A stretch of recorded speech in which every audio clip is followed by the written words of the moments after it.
मेरठ में हिंदू बाहुल्य इलाके में मुस्लिम युवक द्वारा मकान खरीदे जाने का विरोध शुरू हो गया। विवाद फिलहाल खत्म होता दिखाई नहीं दे रहा। सोमवार को इस मामले को लेकर दोनों पक्ष के लोगों में समझौता वार्ता बुलाई गई थी, जो बिना किसी नतीजे के समाप्त हो गई। बताया जाता है कि मकान के सौदे से जुड़ी रकम को लेकर मामला उलझ गया है। हालांकि आगे फिर बातचीत होगी। हमारे संवाददाता पंकज गुप्ता की ये रिपोर्ट।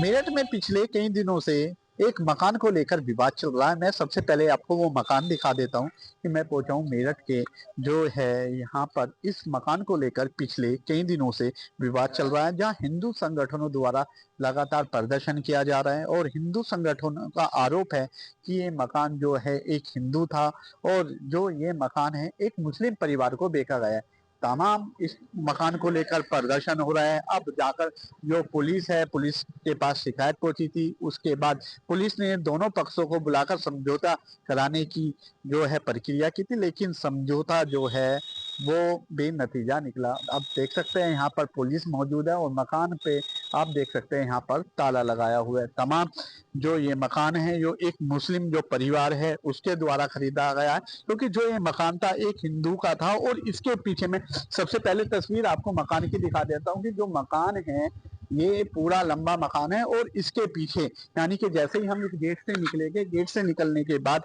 आप देख सकते हैं पीछे जो पूरी कॉलोनी है वो हिंदुओं की कॉलोनी है। और जो ये मकान खरीदा गया है एक मुस्लिम द्वारा खरीदा गया है। यहाँ पर माता जी है, सबसे पहले तो हम माता जी से बात कर लेते हैं। माता जी, क्या नाम है आपका? ब्रजबाला। माता जी, मकान को लेकर काफी विवाद चल रहा है, किस लिए विवाद चल रहा है? ये हम है ना हिंदू भाई को देना चाहते हैं। अब देखो पड़ोस में है तो इनका कोई हमें फायदा ना हम इनका फायदा। कोई हिंदू भाई हो, हम कुछ लेना हो देना हो, बीमारी में हर में देखो काम आते हैं। और देखो इनसे हमारे वो मिलते ही नहीं है। तो है तो मतलब सारे ही आस पास, परंतु ये तो बिल्कुल सामने आ गए। क्योंकि इसलिए जो उस दिक्कत है। मकान के जो मालिक थे उन्होंने कहा कि मैंने तो काफी टाइम पहले आसपास के लोगों को बोला था कि कोई हिंदू परिवार इस मकान को खरीदना चाहता है तो बताएं, लेकिन जब नहीं खरीदा तो उसके बाद मुस्लिम को बेचा गया। नहीं बेटे, ये पैसे कम दे रहे थे। ये पैसे ज्यादा दे रहे थे, इस वजह से लालच में बेचा उन्होंने। पैसे के लालच में बेचा, नहीं तो हिंदू लेने को तैयार थे। एक 15 पता नहीं, एक 20 तो लग गए थे, देने को तैयार थे। जब ये नहीं माने फिर वो पीछे हट गए। बाद में इन्होंने कहा कि चलो दे देंगे, फिर है ना मतलब किसी ने लिया नहीं। लेने को तो अभी भी तैयार है। अच्छा माता जी, मेरा आपसे क्वेश्चन है, क्योंकि तमाम हिंदू कॉलोनी है, तमाम हिंदू रहते हैं, मुस्लिम द्वारा मकान खरीदा गया है और इनका साफ तौर पर कहना है कि जो मकान बेचने वाले हैं, जिनका पहले मकान था जो हिंदू थे, मैं तमाम लोगों को कहा था कि मैं मकान बेच रहा हूँ, जब किसी हिंदू ने नहीं लिया तो मैंने मुस्लिम को बेच दिया। ऐसी बात नहीं है, लेने को तो तैयार थे, लेकिन उनको पैसा जब मुस्लिम इसीलिए तो करता है ना कि हम ज्यादा देंगे, तो लालच आ जाता है। और एक को लालच आता है तो वो ये नहीं सोचता कि मेरे बाकी भाइयों का क्या होगा जो आसपास रहते हैं। ये मेंटल जो लालच का जो है ना, ये सबसे खराब है। अपने भाई बंधुओं के बारे में कोई नहीं सोचता।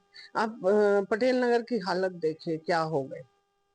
सारा हिंदुओं का मोहल्ला था। हिंदू थे और इतने प्यार से रहते थे, इतने प्यार से रहते थे। अब जो गए हैं, जहां गए हैं, सब रो रहे हैं कि हमारा प्यार ही नहीं रहा, कि कोई है ही नहीं हमें पूछने वाला, कोई बात करने वाला नहीं है। सूरतीगंज और सारा यहाँ मुसलमानों का हो गया। इतनी इन्होंने मतलब पहली ईद में इन्होंने इतना खून बहाया है सड़कों पे कि वहां लेडीज उल्टियां कर रही थी। हिंदू लेडीज बहुत बुरी हालत करे। तो वही पटेल थापर नगर का हाल होगा अगर ये लोग आए तो। हिंदू तो रह नहीं सकते ऐसे गंदे उसमें। तो सचिन भाई, आपके द्वारा प्रदर्शन भी किया गया था, अब इस मकान को लेकर जो है वार्ता भी चल रही है, क्या कहना है?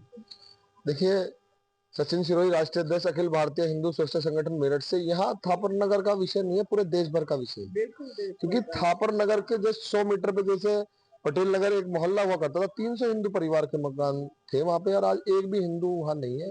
क्योंकि जब एक जगह ये लोग खरीदते हैं तो उसके बाद बिकते चले जाते हैं, बिकते चले जाते हैं।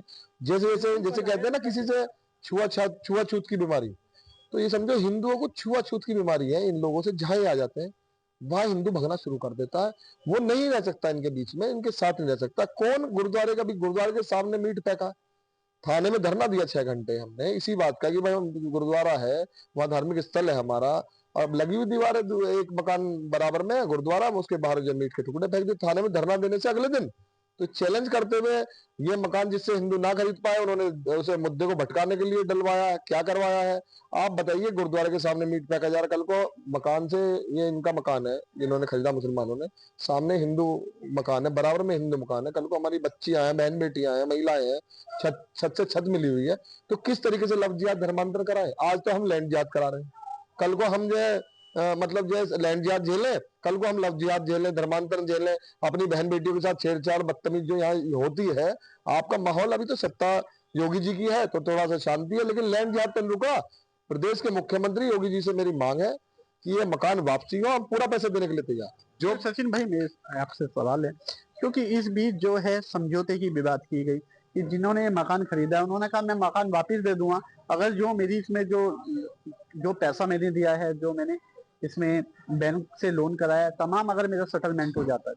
देखिए, जो जिसने मकान बेचा है उनका संपर्क इनसे था जिन्होंने खरीदा है, आपस में दूध का व्यापार तक क्या तक नहीं था, तो वो उस व्यक्ति को जानबूझ के उसे पैसे एक्स्ट्रा मिले, क्या सेटिंग थी, वो बेच के चला गया।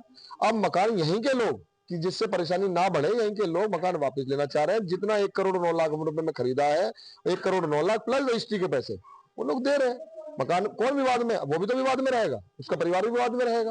अरे 2-4 दिन पहले उसने खरीदा, वापसी कर दे। योगी जी से मेरी मांग है कि लैंड जिहाद बंद हो। यहाँ नहीं, एक कानून आए, उत्तर प्रदेश के अंदर एक कानून आना चाहिए, और मोदी जी को भी सोचना चाहिए, देश में भी कानून आना चाहिए, वरना हम लोग पलायन कर करके कौन सा नया देश बनने जा रहा है भारत में। अब यहाँ एक भी देश हिंदुओं का नहीं है, और इसे भी जो है सेकुलर देश कहते हैं। आप बताइए, तो हिंदुओं का देश ही नहीं है, और हम ही यहाँ से पलायन कर करके तो जाए कहाँ? या तो योगी जी बता दें या मोदी जी बता दें, नहीं तो कानून लाए लैंड जिहाद पे। कोई भी हिंदू की जमीन कोई अन्य धर्म का व्यक्ति खरीदेगा नहीं, ऐसे कानून ला दो, विवाद ही खत्म हो जाएगा। हमारी तो मांगे घर मकान वापसी हो और कानून आए। योगी जी कानून लाओ, इस पे केंद्र सरकार को सोचना पड़ेगा, कानून लाना पड़ेगा, वरना हिंदू भविष्य में एक दिन ऐसा आ जाएगा जब ये लोग सत्ता के शीर्ष पे बैठेंगे, जब 20 साल बाद जो है प्रधानमंत्री देश का मुसलमान होगा, तो यहाँ पर कोई हिंदू बचेगा ही नहीं। धन्यवाद इंडियन न्यूज़पेपर। बिल्कुल साफ तौर पर जो हिंदूवादी नेता सचिन सोरेन, इनका कहना है कि मकान जो खरीदा है मुस्लिम परिवार ने वो हिंदू परिवार को वापस दे, और जो उसके पैसे लगे हैं वो तमाम पैसे वापस करने के लिए तैयार है। मेरठ से इंडियन न्यूज के लिए पंकज गुप्ता। उधर बरेली में निकाले गए जुलूस के दौरान भड़की कथित हिंसा को लेकर उत्तर प्रदेश की पुलिस का कार्रवाई अब भी जारी है। बरेली हिंसा के मुख्य आरोपी मौलाना तौकीर रजा से जुड़े लोगों पर लगातार कार्रवाई हो रही है।